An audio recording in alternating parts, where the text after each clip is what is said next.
HR news देखने वाले सारे दर्शकों ने पत्रकार शिवा दुग्गल की हाथ जोड़कर राम राम। हाल फिलहाल जो है पानीपत डिस्ट्रिक्ट के गांव बुढ़श्याम में हम मौजूद हैं और अपने साथ में माशा जी मौजूद हैं। अगर बात करूं हमारी हरियाणा संस्कृति की, हम देखा कर दे और हमने बताया भी करें, हमारा दादा परदादा हम सुना भी करें कि हमारे गांव में सांग होया कर दे, संगी आया कर दे और पूरा का पूरा गांव जो है सांग सुनन खातर एक छत के नीचे बैठ जाया करा था। ऐसे ही सांग लेकर है आज बुढ़स्याओं गांव में तकदीर सांगी पहुंचे हैं भाई। और अभी 5 से 6 दिन और भी इसी गांव में इनका सांग रहने वाला है। पिछली बार की अगर मैं बात करूं, बुढ़स्याम गांव में एक सांग आया था, वो एक गौ माता की संस्था को लेकर के उन्होंने सांग कराया था। उस सांग में इस गांव राम ने बहुत उनको लाड प्यार दिया था और बहुत अच्छे से सुना था। अब का क्या माहौल है उस बार से और अब में कितना क्या कुछ फ़र्क आ गया सुननिया में और गानिया में, सारा कुछ बात करने की कोशिश करेंगे। बने रहो भाई। राम राम जी। राम राम जी। राम राम। अपना शुभ नाम जी? मेरा नाम जी तकदीर सांगी, गांव खरक बेसी, अच्छा। जिला रोहतक, तहसील मैन से हूँ मैं। हरियाणा में ये सांग संस्कृति बड़ी लुप्त होती जा रही है। सबसे पहला क्वेश्चन तो आपसे ये है, जो आप सांग करो हो वो उसका पीछे का कारण क्या रहा है? पीछे का कारण है ऐसा है जी, जैसे हम अपना सांग करते हैं ना तो लोग हमारे को बड़ा प्यार देते हैं, हमारे से खुश इसलिए होते हैं कि हमारी पुरानी संस्कृति है, इसमें ज्ञान ध्यान मिलता है।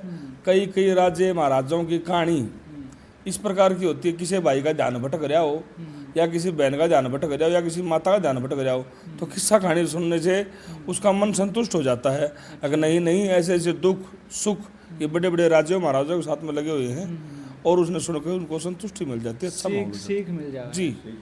तो जैसे कि तकदीर आपका नाम है, तकदीर सांगी, और अब ऑफ कैमरा आपने मेरे से बात बताई कि ये जो गाड़ी आप देखने ला रही हो भी मेरे को इनाम में मिली, इतना बड़ा इनाम और वो भी एक सांग में रहते हुए, तो एक ये सराहनीय है भाई। आज भी हमारे हरियाणा के अंदर ऐसे दानवीर भी जिंदा हैं जो हमारी संस्कृति को बढ़ावा दे रहे हैं और उनको इनाम दे रहे हैं। इसके पीछे जैसे कि मैंने अभी जिक्र करा था, मेरे गांव में, इसी गांव में एक सांग आया था जो उनके पीछे का कंटेंट था गौ माता को लेकर। आप किन के लिए काम कर रहे हो? मैं वैसे गौशाला के मैंने बहुत काफ़ी प्रोग्राम करे। मेरे दादा गुरु ने जब पर गौशाला की नींव टेकी, हमने बहुत मेहनत करी, आज गौशाला आबाद है। गन्नौर गौशाला में काम किया, घोड़ा गौशाला में काम किया, परावर गौशाला में काम किया, रोहतक गौशाला में काम किया, बहुत सी गौशाला में काम किया हमने। मटोर कत्थल के पास में है, उस गौशाला में भी काम किया हमने। हरियाणा की जो गौशाला उनमें कुल मिलाकर काम किया। जो सांग करवाते उनमें सांग किया, चंदा इकट्ठा करवाया, उनकी मदद करवाई गौ माता की। अब 2 साल से मैं एक ब्लाइंड बच्चों का स्कूल है, अच्छा, रोहतक शहर में, ब्लाइंड बच्चों की सेवा कर रहे हैं। वो हमारे को मजदूरी दे रहे हैं, हम उनके लिए गांव गांव जाकर सांग कर रहे, प्रचार कर रहे हैं, चंदा इकट्ठा करवा रहे, स्कूल बनाने लग रहे हैं। अच्छा। अभी मतलब पेंडिंग में काम चल रहा है, स्कूल चल रहा है। तो आप लोगों को तो बताना चाहूँगा भाई, जो ये बात कर रहे हैं, जो अंधे बच्चे हैं भाई, पैर से अपाहिज हैं, उन बच्चों के लिए सांग कर रहे हैं। जो आप सांग करो उसकी आप तनख्वाह दी जावे, जिस भी संस्था से आप जुड़ो हो उसके द्वारा। जी, ऐसा होता है। हमारे पास में 10-12 कलाकार होते हैं, 4 डांसर, 4 म्यूजिशियन, एक जोकर का रोल करता है, एक बेड़ेबंद का भूमिका करता है जैसे मैं हूँ, एक हमारा रसोई मास्टर होता है, एक मुनीम होता है। कहने का मतलब 10-12-13 बंदे हैं हमारे को, 10-12 हज़ार रुपये मिलते हैं, उनसे हम अपना गुजर बसर करते हैं। कुछ इनाम के नाम हो जाता है, जैसा अच्छा काम करें तो अच्छा इनाम मिलेगा, अगर थोड़ा नरम काम करें तो नरम इनाम मिलेगा।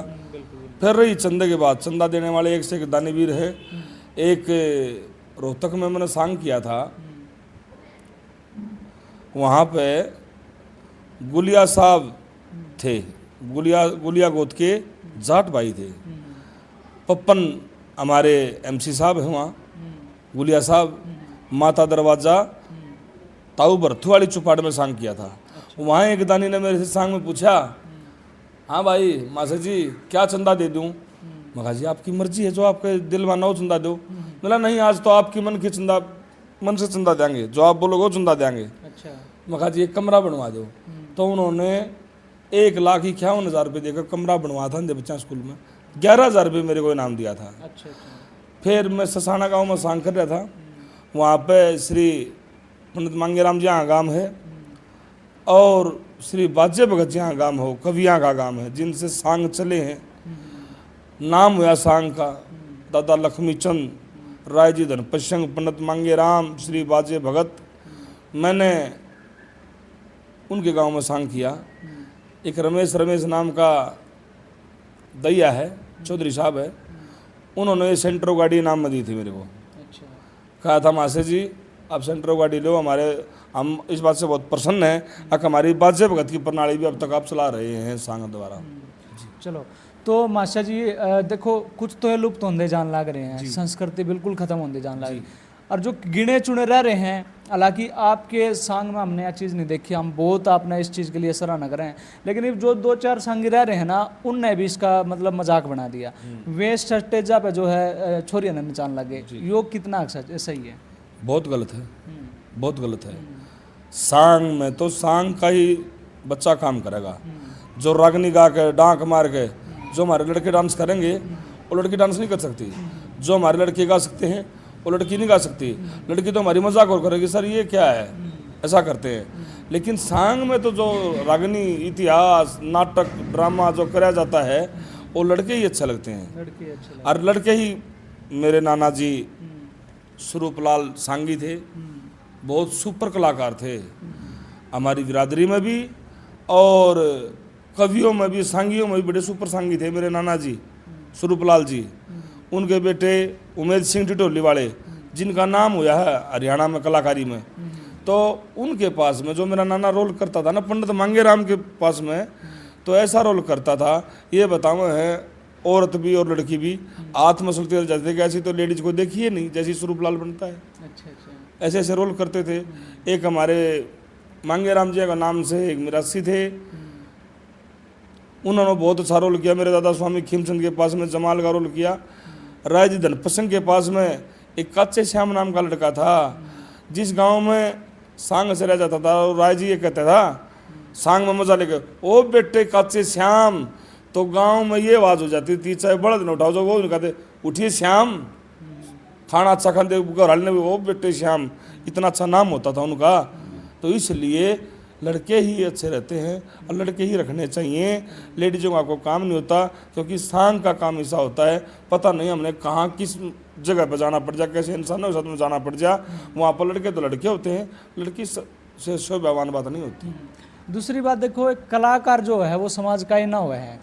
और अगर बात करें, देखो पहला जो पंडित लक्ष्मीचंद हो, इतने बड़े बड़े कवि होकर गए हैं जिन्होंने आज की बात लिखी थी उस टाइम पे कि बटन दाबेंगे तो पंखे चाल्या करेंगे, मतलब ऐसी ऐसी चीज वो लिख के चले गए जो ऑन लाग रही हैं जी। और ये फिलहाल के कलाकार की अगर हम बात करें तो वो समाज ने स्त्रियाँ लेकर जान लग रहे हैं। बदमाशी के गाने की अगर हम बात करें, स्त्रियाँ के गाने की हम बात करें, तो ये कितना के कुछ मतलब सही है? सर ऐसा है, मेरी आवाज़ जो मैं इंटरव्यू दे रहा हूँ, पता नहीं किन किन लोगों के सामने पहुँचेगा इंटरव्यू। हमें इंटरव्यू पे भी ऐसी बातें बोलनी चाहिए। कुछ सांगी हैं, पहले तो मैं उनका नाम लूँगा जो जिस समाज से मैं जुड़े आया हूँ। कुछ सांगी हैं जिनको इंटरव्यू के ऊपर बस कॉलर पकड़े हैं और आप अपनी बड़ाई करे हैं, कॉलर पकड़े और आप अपनी बड़ाई करे हैं, कोई अच्छी बात नहीं है। सभ्यता जरूरी है पहला नंबर तो। फिर दूसरा नंबर, हम सांग करते हैं अपने लिए करते हैं, अपना नाम चलाने के लिए करते हैं। समाज में सांग करके अगर मैं समाज जागरूक नहीं किया तो हमारा कोई फायदा नहीं सांग करने का। शिक्षा मिलनी बहुत जरूरी है। एक राजा नल था, राजा नल इतना अच्छा था, उसका और दमयंती का मनपसंद जोड़ा था। अच्छा। लेकिन वो समय आया, उसकी बुद्धि, राजा नल जुए में सब कुछ हार गया था। अच्छा। जुए में सब कुछ हार गया था। 2 बेटे थे, एक बेटी एक बेटा, रानी, सब परेशान हो गए, जंगल बियाबान में भटकते फिरे। तो उससे हमें क्या शिक्षा मिलती है? औरत हो तो ऐसी हो जैसी दमयंती थी। फिर एक राजा अम था, राजा अम ने सब कुछ दान में दे दिया साधु को। तो रानी ने क्या कहा, महाराज आपने दान में दे दिया, बहुत अच्छा किया, आपने इतना अच्छा कर दिया कि अपने स्वर्ग में भला कर लिया अपने नाम का। साथ में रानी, साथ में सरोवर और नीर, जंगल बियाबान में भटकते फिरे। उसके पिता ने राजदान में दिया था, उनको 54 राज मिला। तो इन बातों से हमें शिक्षा मिलती है कि हम पुरानी परंपरा पर रहेंगे तो अच्छा होगा। रही आजकल के गानों की बात, जहाँ से आपने मेरे से पूछा था, देखो जैसा कोई काम करेगा वैसा उसका नाम होगा। मेरे सब साथी हैं जो आजकल के गाने बनाने वाले हैं, सब साथी हैं, सब मेरे से हेलो नमस्ते रखते हैं। हम किसी के बारे में ये नहीं कहेंगे भाई उसने गलत किया, उसने गलत किया। लेकिन मैं एक जरूर कहना चाहूँगा इस इंटरव्यू के माध्यम से कि गाना में लिखते वक्त थोड़ा सा इतनी सभ्यता जरूर डालने का, हमारे युवा बच्चे हमारे सुने तो उनको अच्छा लगे, वो कुछ शिक्षा मिले उनको। सारे एक सार नहीं है, सारे एक सार नहीं है। कुछ गाने ऐसे भी हैं, भाई बहन के भी गाने बना रखे हैं जिनसे प्यार बढ़े। कुछ वीर मर्द के गाने ही बना रखे हैं, अच्छा तू नहीं करेगा तो मैं मर जाऊंगी, मैं फलानी कर दूँ। ये तो है अच्छा गृहस्थी कहानी होगी ये तो। और ये थोड़ा हाँ महसूस गलत करेंगे लोग भाई। जो करीब सांग हुआ है ना, तो पूरा कुणबा कति छोटे तक बड़े तक सारे बैठ कर देख ले हैं। और ईब के जो गाने हैं, मतलब एक गाना पूरा गाना अगर टीवी में बैठ कर पूरा परिवार देखने लग जाए तो समर माँ का ना उठ कर चले जाओ, अपनी बाण बेटी के बैठ कर देख को नहीं सके। तो ये मतलब फर्क तो आएगा, फर्क तो बहुत ज़्यादा हो गया। मैं मेरे परिवार से पूछने लगा, एक दिन मेरे लड़के से पूछने लगा, बेटा आज मैंने बड़ा हिम्मत से सांग किया, अपना अच्छा लगा? मेरा पापा अपना गाना तो करवाया ही नहीं, डांस तो दिखवाया ही नहीं, अच्छा उसमें मेरी क्या गलती है? वो जैसा दौर चला हुआ है उस दौर के हिसाब से हमारे बच्चे सीखते हैं। और रही बात कवियों की, कवियों ने एक एक बात बहुत अच्छी लिख रखी है। राय जी धनपत सिंह ने कलम तोड़ कर रख दी थी, बोला रली लो जमाना ही चोर है। वाली लो न वाली चमन, जमाना को चोर नहीं कहना चाहिए। जमाना मतलब पता नहीं कैसे कैसे इंसान है। बोला लो जमाना ही चोर है, पक्षी पखेरू ढंग ढोर है। कहने का मतलब यूँ है, उसने घोषित कर दिया कोई कोई चोर है जग में लो अन्य और दो अन्य का। अन्य दो अन्य उस वक्त में चला कर दिया। अन्य दो अन्य क्या होते हैं? भाई कोई मीडिया की चोरी कर ले, कोई बात की चोरी कर ले, ऐसे उसने घोषित कराया। प्रसिद्ध रहे भाई, प्रसिद्ध रहे। दादा लक्ष्मीचंद ने पूर्ण का इतिहास में एक रागनी में बहुत अच्छा प्रमाण दे रखा है।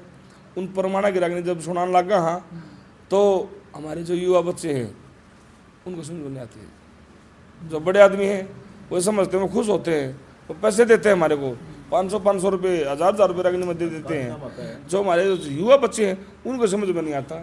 श्री बाजे भगत जिया ने चंदगढ़ का इतिहास बनाया, उस इतिहास में बहुत सी बातें हैं। रघुवीर का इतिहास बनाया, सत्यवती का इतिहास बनाया, बहुत अच्छी अच्छी कहानी बनाई। तो उनमें तो ज्ञान मिलता है। अगर नहीं जो इंसान सत्य पर रहते हैं उनकी जीत रहती है। और जो आजकल के गाने सुना गए अजी भट्टा भट्टर भट्टा भट्ट भट्टा भट्ट। सांग कम है कि सांग आ गया, संगी आ गया, इस सांग का मतलब क्या है? सांग का मतलब स्वांग, सत्संग को बोलते हैं। सांग का मतलब है भाई अच्छी बात सुनना। अरे लोगों ने क्या बना दिया, जब 5-4 भाई झगड़ा कर रहे हो तो उन्होंने कहेंगे क्या सांग कर रहे हो। सांग की रेपुटेशन ये बना दी। सांग की रेपुटेशन ये नहीं है। सांग की रेपुटेशन है संग में बैठ के अच्छी बात सुनो, सत्संग। जैसे सत्संग होता है ऐसे सांग होता है। यही किस्से कहानी वहाँ बताई जाती है, यही किस्से कहानी यहीं बताई जाती हैं। बहुत सी बात सांग में रागनी बना रखी। मेरा नाना जी ने स्वरूपलाल जी ने ए जी दारू किसने ठीक बताई। दारू पियो लोगों कंडेसर की जो हकम बना दवाई, दारू किसने ठीक बताई। इस बात का मतलब क्या है? इस बात का मतलब यही है भाई लोगों को शिक्षा पहुँचनी चाहिए, नशा भी निकलना चाहिए। शुल्प के भी भजन बना रखे हैं, दारू के भी भजन बना रखे, चोरी के भी भजन बना रखे, जारी के भी भजन बना, नहीं ऐसा नहीं करना चाहिए। तो सब कुछ ज़माने का तरफ से, कुछ अपनी तरफ से माहौल तो चेंज हो चुके हैं बिल्कुल। इस जगह पे जो आज सांग हो रहा है ना, आज मैं बुढ़श्याम गांव में हूँ, इस जगह पे मेरे बुजुर्ग साथी बने हुए हैं। उनके बता किसी टाइम पर गांव गुआन से पब्लिक आती थी। बिल्कुल बिल्कुल हमने देखा, हम छोटे छोटे थे, पूरा अस्पताल है डांगरा वो भर जा करदा, पूरी चपाट भर जा। और ईब आदमी बस गिने चुने आदमी आऊँ हैं, गिने चुने आदमी आऊँ, पैसे बतेरे दे रहे हैं। लेकिन कलाकार खुश तब होता है जब सुनने वाले अच्छे हों, अच्छे आवें। और उनमें से अगर 500 बंदे आ रहे हैं तो 20 बंदा का भी ज्ञान हमारा सांग की बात पल्ला पड़ जाए तो हमारे को अच्छा महसूस होता है, हमारे खुशी महसूस होती है। जो हमें सेवा करके काम सीख रखा है वो खुशी महसूस होती है। बिल्कुल जी। तो तकदीर जी पूरा हरियाणा आपने देखने लग रहा है, तमाम जनसंख्या आपने देखने लग रही, कोई दो बोल किसी भी ऐसे किस्से से जुड़ी हुई जो लोगों ने मतलब सीख देवे। हाँ हाँ, कुछ बातें ऐसी हैं। आप एक तो हर एक कवि ने बना रखी, हम किसी कवि की घटना पर नहीं करेंगे। नहीं तो हम दादा लक्ष्मीचंद की बात, नहीं पंडित मांगेराम की बात, नहीं राजी धनपत सिंह की बात, नहीं श्री बाज्य भगत की बात, हम ये नहीं बता सकते इन बातों को। अगर इन बातों में ज्ञान नहीं है, हर एक कवि की बातों में ज्ञान है, लेकिन थोड़ा प्रणाली के हिसाब से हम अपनी प्रणाली को ही थोड़ा लाइक नहीं करेंगे, क्योंकि हम बचपन से वहाँ रहे हैं। शिक्षा की बात, हीरामल जमाल के इतिहास में पिता समझाने लगे थे हीरामल को, अरे हीरामल बेटा बाहर जाना गलत है, गलत है। अरे रात के समय तू सेठ का बेटा होगा, जाओगा, पता नहीं लोग क्या कहेंगे, पता नहीं लोग को तेरा मार देगा, को पीट देगा। तो ये तरज भी अलग है, ये तरज भी अलग है, और जो आपको मैं सुनाना चाह रहा हूँ ये दो बोलियां भी अलग है, ध्यान देना। ओ पिता दुश्मन कुछ ना कर सकता, इतने शर्फ हर से हो। ओ देखे आपा चाहिए साप बाप के, ओ जान का डर से। ये श्री बाजे भगत जी के रंगत है, तरस है इसका नाम। चलो देख लो भाई, इनमें भी एक अपनी अलग ही वाइब है और सुनने में अच्छा भी लगा, मज़ा भी आवे है।